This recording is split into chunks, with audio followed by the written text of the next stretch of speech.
Bonjour, bonsoir, bienvenue dans une nouvelle vidéo. Mes essentiels de 2024. 5 catégories avec 3 choses dans ces catégories pour retranscrire mon année 2024. Je vous invite à prendre à boire. Moi j'ai un petit café vanille. Comme je suis une personne ultra organisée, j'ai pris des notes. Et oui, je fais ce genre de vidéos tous les ans depuis 2 ans à peu près. Je vous mets les vidéos là et dans la barre d'infos si ça vous intéresse. Donc n'hésitez pas à vous installer confortablement, à prendre à boire, à manger et on commence. Première catégorie, la catégorie des livres. Et j'en ai lu des livres. Si jamais ça vous intéresse de voir tous les livres que j'ai lus, n'hésitez pas à aller regarder ma vidéo YouTube, tous les livres que j'ai lus en 2024. C'est pas par ordre de préférence, parce que c'était un peu trop compliqué pour moi de faire tout. Du coup, c'est juste les 3 meilleurs de chaque catégorie. On commence facile, In Balance, Daria Topez. Ce livre est pas dispo en physique pour l'instant. Il est disponible que sur Wattpad et je sais même pas s'il est encore dispo sur Wattpad. On suit une jeune fille qui s'appelle Pearl dans les années 2000 et qui a une vie de merde. Son père il est en prison, sa mère elle est un peu... Son demi-frère il est un peu... Et de l'autre côté on a Jace, je sais pas comment ça se prononce, qui voit sa vie bousculée parce que sa maman elle se retrouve à l'hôpital et qui se retrouve à faire des trucs pas très bien. Et on va vite voir que Pearl et Jace sont liés grâce à certains aléas de la vie. On va suivre toutes leurs petites péripéties. Faites attention au trigger warning et à l'âge conseillé pour le lire car c'est pas un livre qui est facile à lire. J'ai adoré, c'est mon livre préféré pour la simple et bonne raison que j'aime ce genre de livre. Et les livres où les personnages sont torturés, où les personnages vont mal, ça je kiffe. L'ambiance est folle, les musiques sont folles, l'esthétique est fou. J'aime les amis Jace et Pearl, j'aime l'intrigue, j'aime l'histoire. Quand j'aime mais j'ai pas assez de vocabulaire. Deuxième livre, L'année de grâce de Kim Liggett. On va suivre des adolescentes qui lors de leur 16e année de vie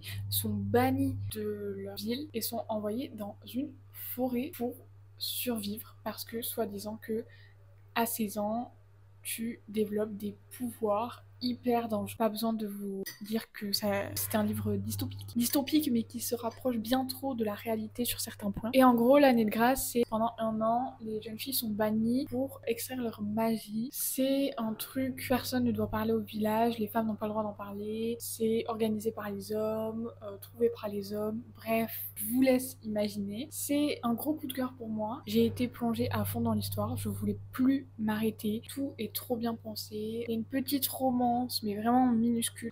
On passe par plein d'émotions différentes, la colère, la tristesse, la joie, l'angoisse. Enfin, dès qu'il se passe un truc, on est à fond dedans, on veut savoir. Franchement, je vous le conseille, ça se lit vite, c'est facile, le vocabulaire est assez simple. N'hésitez pas à me conseiller plus de livres de ce genre. Là, j'ai commencé à lire Shatter Me, j'en suis au premier tome. Je vais lire le tome 1.5 quand j'aurai lu le livre que je suis en train de lire actuellement. Troisième et dernier livre, si vous me connaissez, c'est pas compliqué, c'est Troublemaker 2. Dans ce tome-là, on va suivre du coup la suite de ce qui s'est passé dans le tome 1. On va suivre la vie de June et de Scott après tout ce qu'il s'est passé. Pour pas trop spoiler, June et Shane ne se côtoient plus du tout pour plusieurs raisons, sauf que Shane, il arrive pas. Il arrive pas à passer à autre chose, il arrive pas à plus lui parler. On va suivre leur vie, on va suivre l'entrée à la fac de June. On va voir leur évolution et j'ai adoré. C'est ma duologie préférée. Je suis très contente qu'il y ait eu un deuxième tome. Je suis très contente que ce soit terminé comme ça. J'ai bégayé de fou là. Je suis trop contente de l'évolution des personnages et de comment l'histoire a évolué. Il y a un moment en particulier où ça m'a un peu déplu, mais c'est parce que on peut pas plaire à tout le monde. Je vais mettre le micro sur le papillon.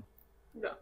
Et là, je parle à un papillon. J'espère que ça va pas trop bouger. J'ai tout trop aimé. Deuxième catégorie, les séries. En 2024, j'ai pas regardé beaucoup de séries, j'ai dû en regarder 3. Encore, il y en a une qui valait pas trop le coup d'être mise en avant dans cette vidéo, du coup j'ai dû me rétracter sur un animé. L'année d'avant, j'avais plus regardé de séries que de films, et cette année, j'ai regardé plus de films que de séries. On commence par la série qui s'appelle Surpracel sur Netflix. Il y a 6 épisodes de 1 heure. On va suivre plusieurs personnes qui habitent à des endroits différents de Londres et qui, par magie, se retrouvent à avoir des super pouvoirs. Il y en a un qui peut remonter dans le passé. Je me rappelle pas des pouvoirs des autres. Cette personne-là, elle va perdre sa femme et il va tout faire pour retrouver sa femme, pour aller dans le futur et sauver la mort future de sa compagne. C'est compliqué, hein. Et donc pour ça, il va avoir besoin de toutes les personnes qui ont des super pouvoirs. Et donc on va suivre sa quête. Concrètement, j'ai kiffé, que ce soit l'histoire, les personnages, les musiques, l'ambiance, tout. C'est rapide en plus. 6 épisodes, mais que demande le peuple. Moi, j'aime pas quand il y a trop de saisons et trop d'épisodes. Au moment, on regarde Buffy contre les vampires et il y a genre 7 saisons. c'est trop bien, je kiffe, mais c'est long. Ensuite, j'ai regardé Heurt les cœurs à vif, mais pas l'ancienne version, j'ai regardé le remake. Donc il y a 2 saisons de 8 épisodes chacun, et je crois les épisodes durent 40 minutes. On suit un groupe d'amis dans un lycée australien, et on voit leurs péripéties, les histoires d'amour, les histoires de drogue, les histoires de racisme, etc.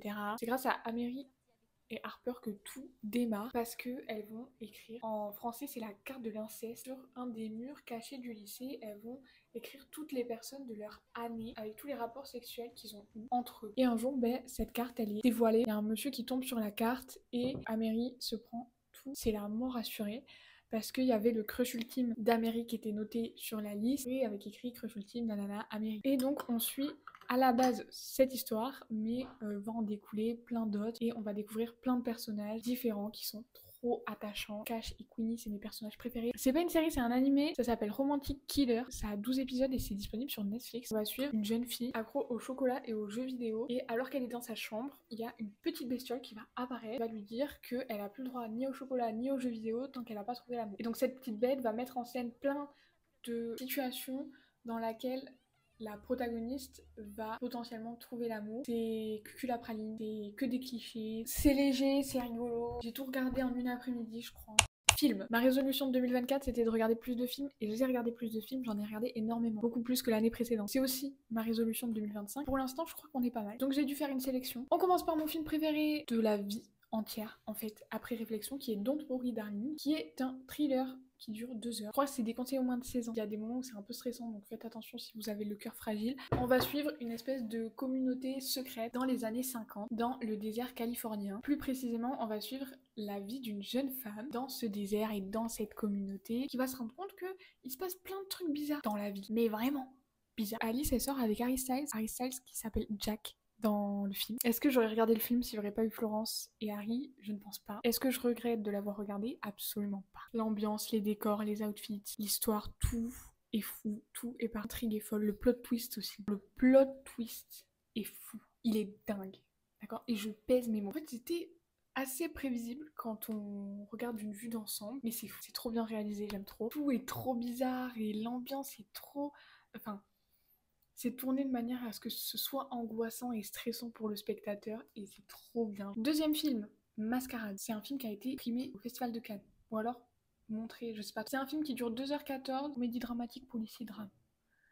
On me dit dans quoi je m'embarque. Est-ce que je l'ai regardé essentiellement parce qu'il y avait Pierre Ninet? Absolument. C'est un sugar baby qui tombe amoureux d'une arnaqueuse. Ensemble, ils montent un plan machiavélique pour récupérer plein d'argent. Ça se passe sur la Côte d'Azur. L'histoire est folle. Plot twist en lui-même, c'est un peu prévisible, mais pas tellement. Tu penses à un truc comme ça, mais c'est encore plus gros ce qui arrive après. Le personnage de Pierre Ninet est un sugar baby pour une ancienne actrice de cinéma qui était extrêmement connue et qui était extrêmement jolie et qui a beaucoup de mal à se dire qu'elle a vieilli et qu'elle est plus aussi jolie qu'avant et qu'elle est plus aussi connue qu'avant. Je pensais que ça allait vraiment être nul et que ça allait être hyper ennuyant et tout, mais pas du tout. Et le dernier film, c'est un film d'animation, c'est Le Château Ambulant. Tout le monde connaissait Jetez-moi la pierre parce que c'est trop la honte de pas connaître. Il dure 1h59.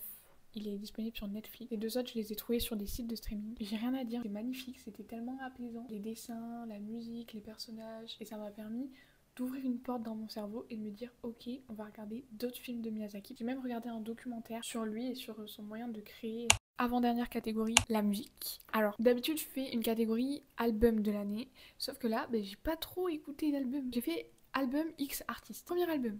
Mon album préféré probablement de ma vie, l'album Marilyn de Dali qui est sorti en décembre. Je l'ai attendu comme le messie et je ne suis absolument pas déçue. Il y a 8 titres, ça dure 23 minutes, allez écouter. Mon top 3, c'est Love, Seigneur et Obsessionnel. N'hésitez pas à vous me dire votre truc préféré. Je l'ai pas dit mais ça coule de source pour moi. On repart avec un classique, les bases pour moi, saison 002. Luigi. 14 titres, 35 minutes. Je vous en ai parlé l'année dernière, je vous en reparle cette année. Mon top 3 reste en vie, Iné, les aéroports et les gares. Et pour finir, j'ai dû choisir un artiste en particulier. Ça a été très compliqué parce que j'ai écouté beaucoup de rappeurs différents cette année. On va parler de PLK. Pas d'un album en particulier. Et là, vous savez qui c'est qui me vient en tête? Jul.